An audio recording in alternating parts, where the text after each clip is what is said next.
मिरज तालुक्यातील मालगाव राधाकृष्ण मेथेमळा येथे प्रेमविवाह केल्याच्या कारणावरून मुलाच्या नातेवाईकांना बेदम मारहाण करून गंभीर जखमी केले आहे।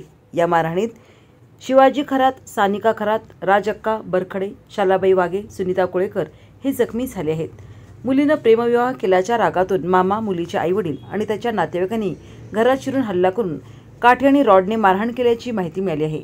मुलाला गंभीर दुखापत झाली आहे। तसेच मुलगी आणि अन्य नातेवाईकांनाही मारहाण करण्यात आली आहे। त्यांच्यावर शासकीय रुग्णालयात उपचार सुरू आहेत। याबाबत अद्याप पोलिसात गुन्हा दाखल नसल्याचे समजते।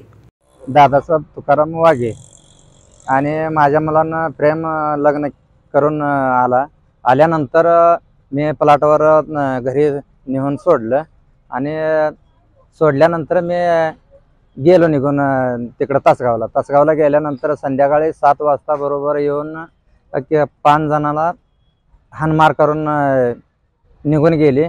तेवढ्यात पोलीस 2 आले आणि पोलिसांनी फोटो फक्त काढले आणि निघून गेले। त्याच्यावर काय त्याने फिरकले नाही। ते नंतर दुसऱ्या दिवशी येऊन दवाखान्यात जबाब घ्यायला लागले होते। मग त्याने म्हटले की अजून सिरियस आहे, ते त्याने कवा नीट होतील तवा जबाब घेतो असं म्हणून गेलेत। मग ते ह्याचा बंदोबस्त पूर्णपणे झाला पाहिजे। सोडवाय आलेल्या माणसाला मारते ते म्हटल्यावर त्याला काय आहे का नाही, म्हणजे मापात कुठं तर असावं। म्हणून माझी एकच कळकळीची विनंती आहे की कडक कारवाई झाली पाहिजे आणि न्याय मिळाला पाहिजे।